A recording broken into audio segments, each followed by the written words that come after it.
नमस्कार दोस्तों, कैसे हैं आप लोग।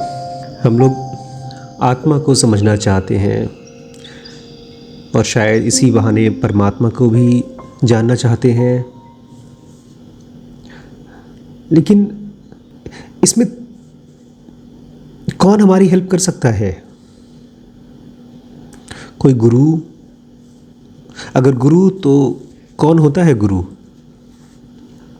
कहते हैं गुरु वो होता है जो अंधियारा ख़त्म करता है। लेकिन क्या हम अंधेरे में हैं? क्या हम कंफ्यूज्ड हैं?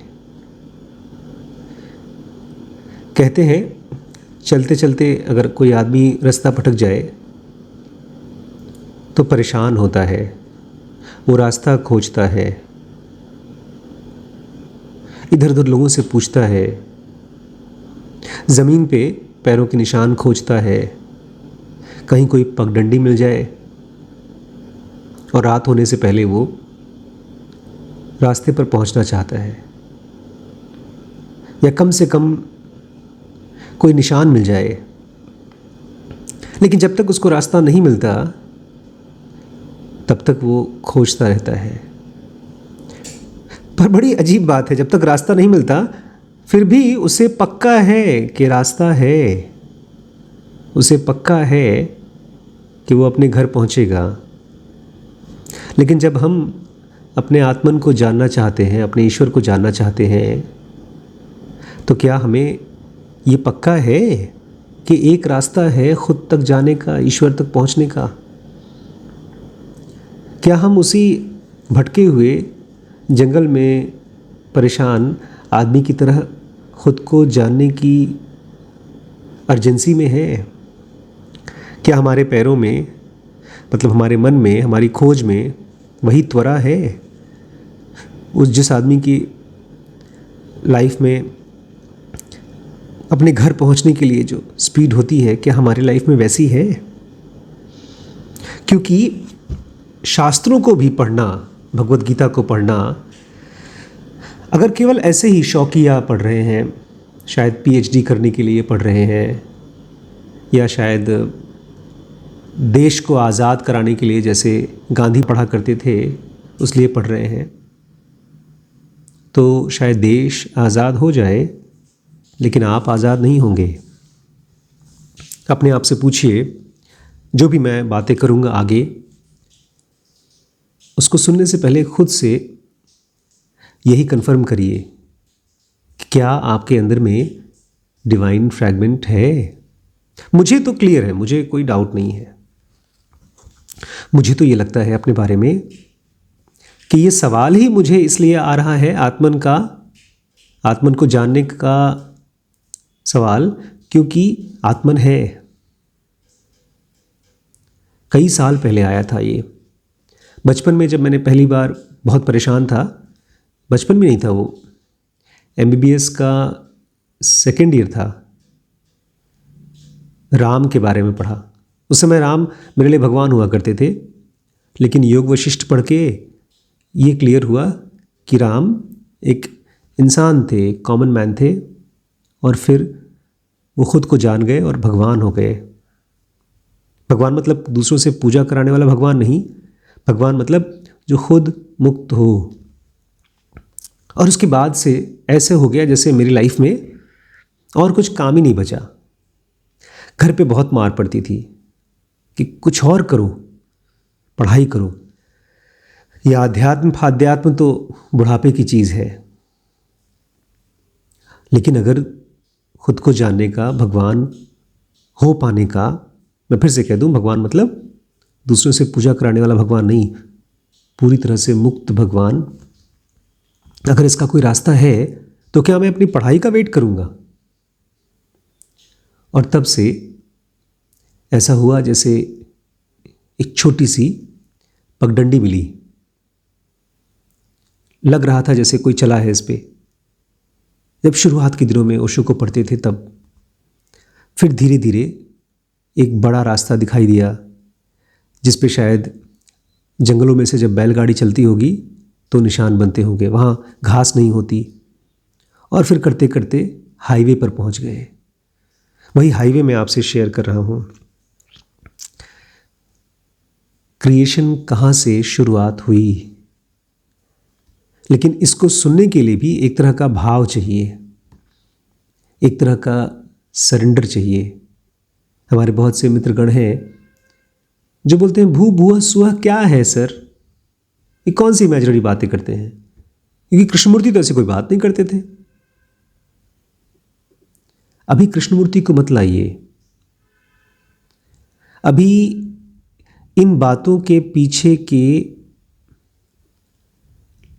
लॉजिक को समझिए, तत्व को समझिए।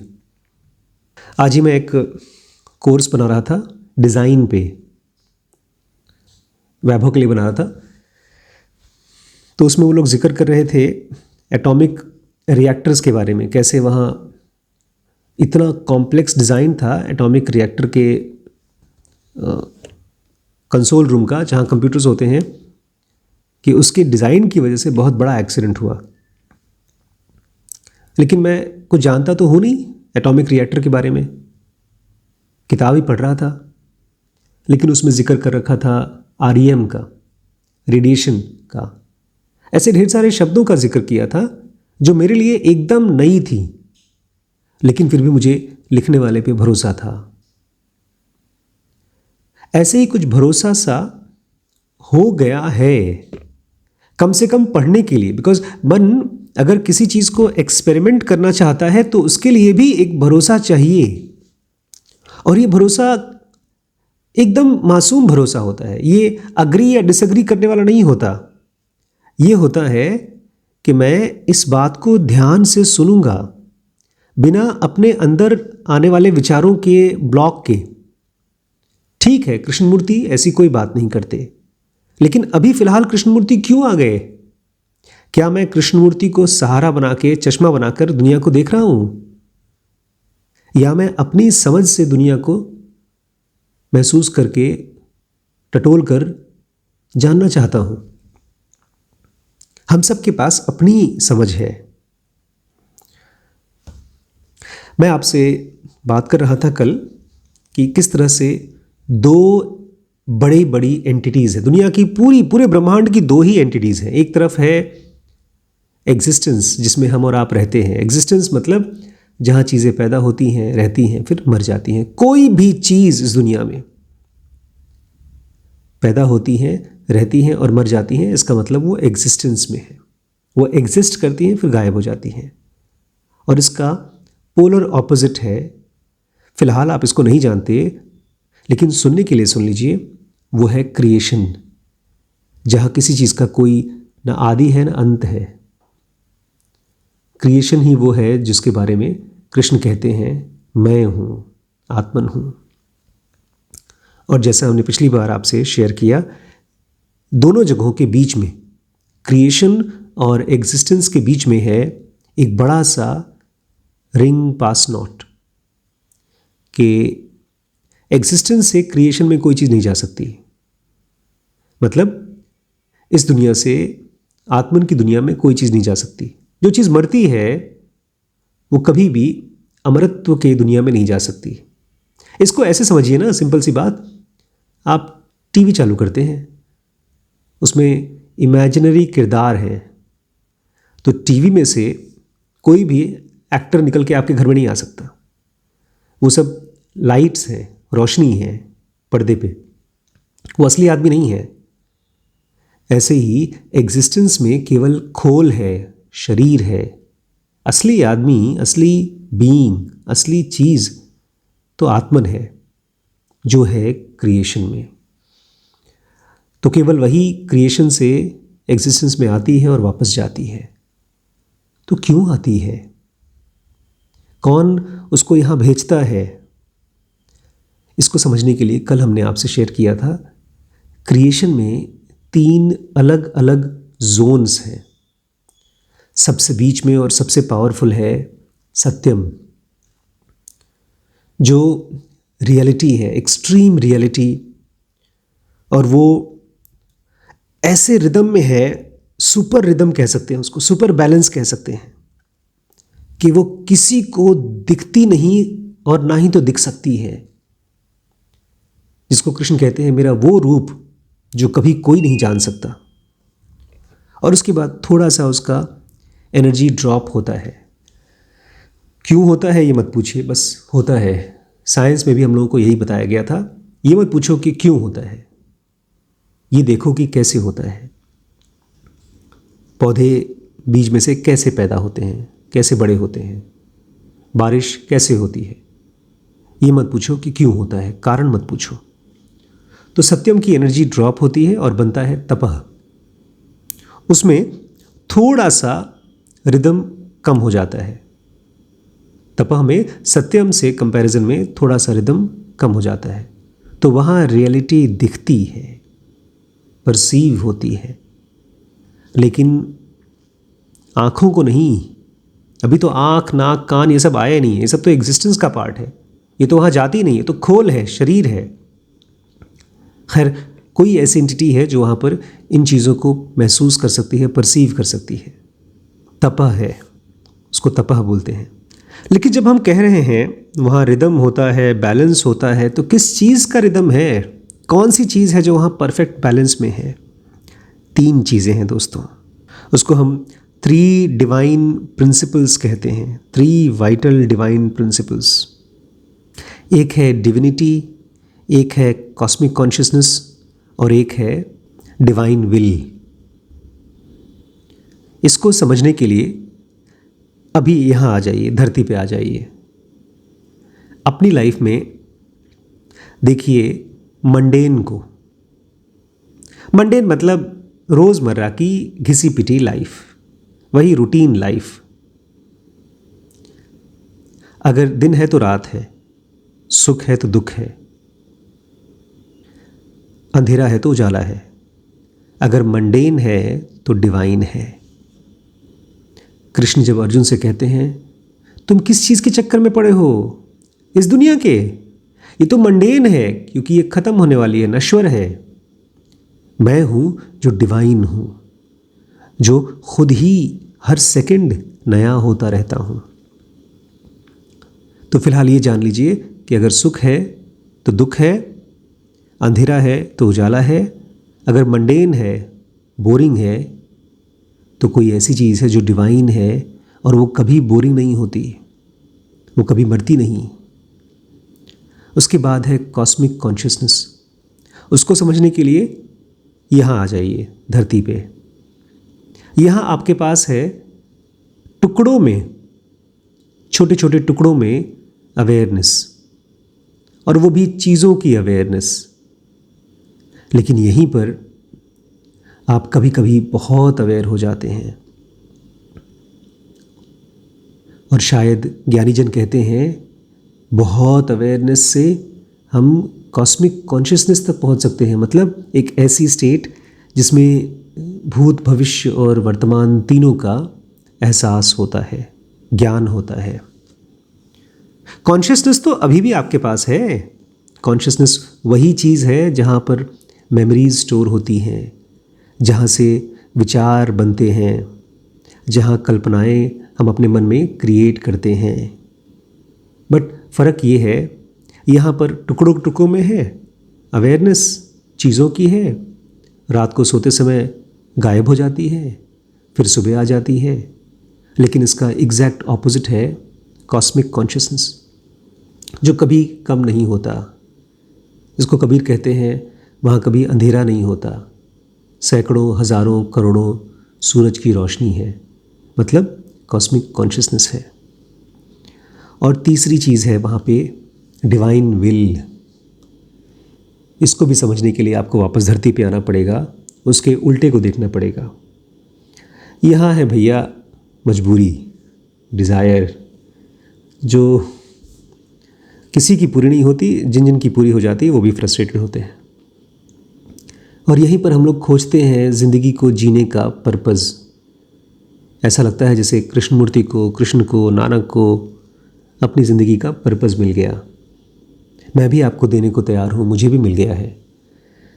ये पर्पज़ है फ़िलहाल खुद को जानने का पर्पज़, अपने आप को अमरत्व की स्टेट में, परम की स्टेट में जानने का पर्पज़। इन तीनों चीज़ों का जो परफेक्ट सुपर बैलेंस स्टेट होता है, रिदमिक स्टेट होता है, वो तो है सत्यम। लेकिन थोड़ा सा जब रिदम कम होता है तो वो हो जाता है तपह। अब एक बहुत ज़रूरी चीज़ समझना है आपको, वो थोड़ी मुश्किल है समझने के लिए क्योंकि उलझी हुई चीज़ है। अगर कोई ईश्वर है और वो इस ब्रह्मांड को बनाता है तो इसको ऐसे समझिए कि वो बुनता है, जैसे कोई स्वेटर बुनता है वैसे ही वो इस दुनिया का बुनाई करता है, बल्कि दोनों दुनियाओं की बुनाई करता है, एग्जिस्टेंस की और क्रिएशन की। और इस दुनिया के धागे क्या हैं? वही तीनों vital divine principles, divinity, divine will और कॉस्मिक कॉन्शियसनेस। लेकिन उसके अलग अलग परम्यूटेशन और कॉम्बिनेशंस इस दुनिया के और क्रिएशन के, मतलब एग्जिस्टेंस के और क्रिएशन के डिज़ाइन में डिफरेंस है, उसके स्ट्रक्चर में डिफरेंस है, क्योंकि उसके अलग अलग परम्यूटेशन कॉम्बिनेशन में डिफरेंसेस हैं। जैसे सिंपल एक सफ़ेद कपास होता है, रुई होती है, उसी में अलग अलग रंगों को डालकर हम स्वेटर बनाते हैं, शर्ट बनाते हैं, बनियान बनाते हैं। इसी को बोलते हैं डिफरेंट परम्यूटेशन एंड कॉम्बिनेशन। अब ये शरीर अपने आप में बहुत लिमिटेड है, इसलिए जब इतनी फैली हुई चीज़ें देखता है तो बेचारा परेशान हो जाता है। और इसलिए ह्यूमन ब्रेन, आदमी का जो खोपड़ी है, इतनी कंफ्यूज्ड होने की वजह से, इतना फैलाव को देखने की वजह से भाषा का इस्तेमाल करता है चीज़ों को अलग अलग बताने में। वो बेचारा देख नहीं पाता, एक साथ रात और दिन देख नहीं पाता, इसलिए वो बोलता है एक तरफ है रोशनी, एक तरफ है अंधेरा। वो देख नहीं पाता किस तरह से अच्छाई और बुराई एक दूसरे को एक साथ चल रही हैं। जैसे पहिए होते हैं, 4 पहिए गाड़ी के, ऐसे ही वो चारों को देख नहीं पाता, इसलिए बोलता है ये तो अच्छी चीज़ है और ये ख़राब चीज़ है। वो बेचारा देख नहीं पाता कि समझ और कन्फ्यूजन दोनों एक ही चीज़ के 2 छोर हैं, इसलिए वो इग्नोरेंस अलग चीज़ों को बोलता है और नॉलेज अलग चीज़ों को। और इस तरह से हमारा ही ब्रेन, हमारी ही आँखें अपनी लिमिटेशन की वजह से, अपने छोटे होने की वजह से, उसकी परसेप्शन कम होने की वजह से इस पूरी दुनिया को 2 हिस्सों में डिवाइड करता है। और उसमें से एक को वो बोलता है मुझे चाहिए, और दूसरे को वो नकारना शुरू कर देता है। और इस तरह से वो इस दुनिया की दलदल में धंसता जाता है, धंसता जाता है, धंसता जाता है। लेकिन इस पूरे प्रोसेस में अभी भी केवल शरीर फंस रहा है, धंस रहा है। आत्मन का रत्ती भर भी बाल बांका नहीं होता।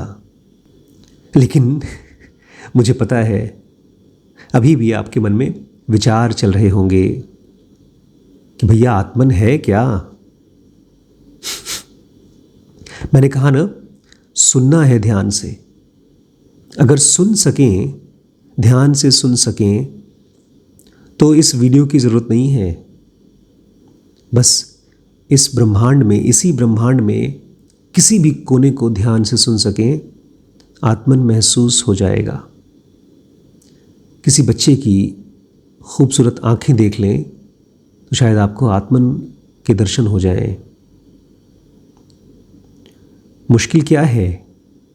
मुश्किल है अलग अलग विचार। आज ही मैं बात कर रहा था ज़ेनोगा एडवांस में बच्चों के साथ। आपने ज्वाइन नहीं किया अभी तक? भाई मैंने कहा ना, कोई रुपए पैसे का चक्कर की परेशानी नहीं है, आपका जो बजट हो उसमें ज्वाइन कर सकते हैं। तो मैं बच्चों से बता रहा था कि अगर डेली 2-4-10 मिनट के लिए शांत होना सीख लिया तो यही ब्रेन डिविनिटी को थोड़ा थोड़ा महसूस कर पाएगा, कॉस्मिक कॉन्शियसनेस के लिए तैयार होता जाएगा। और आप मेरी तरह बोलेंगे अब मुझे क्लियर है मेरी लाइफ का पर्पस क्या है, क्योंकि आप डिवाइन विल के साथ चलना शुरू कर देंगे। इस दुनिया का डिज़ाइन, इसका स्ट्रक्चर, अलग अलग रूप, इन्हीं तीनों का परम्यूटेशन कॉम्बिनेशन है, डिविनिटी, डिवाइन विल और कॉस्मिक कॉन्शियसनेस। लेकिन वहाँ तक पहुँचने के लिए उसी का एक रूप, छोटा सा रूप हमारे पास है। डिविनिटी का एक छोटा सा रूप है मंडेन, मतलब आपकी डेली लाइफ, आपकी डेली हैबिट। कॉस्मिक कॉन्शियसनेस का एक छोटा सा रूप अभी फ़िलहाल आप इस्तेमाल कर रहे हैं मेरी आवाज़ सुनने के लिए, अवेयरनेस। और डिवाइन विल को समझने के लिए आपके पास है आपकी डिज़ायर्स, आपकी इच्छाएं। अपनी इच्छाओं को मोड़ दीजिए, उसको पूरी तरह से लगा दीजिए आत्मन को समझने के लिए। हर रोज़ आपकी लाइफ का सबसे इम्पॉर्टेंट काम होना चाहिए, हर काम को करते हुए, खाना बनाते समय, बच्चों से बात करते समय, खुद को जानना, खुद के डिस्ट्रैक्शंस को जानना, खुद के भटकावों को जानना। और जितना टाइम मिल सके हमारे साथ जुड़ करके या वैसे भी समझने की कोशिश करिए आत्मा की दुनिया, वो कैसे क्रिएट होती है, वो हमको कैसे मैसेज भेजती है, हम उसको कैसे डिकोड कर सकते हैं। इसी समय आपकी आत्मन आपको बुला रही है, लेकिन उसके आवाज़ में शोर नहीं होता, वो शंख नहीं बजाती, उसकी नाद अभी भी है, लेकिन उसके लिए विचारों के पार सुनना होगा। थैंक यू दोस्तों, आज इतना ही। Thank you. ज़ेनोविले बनाने के लिए आपके हर एक बंदे का सपोर्ट चाहिए।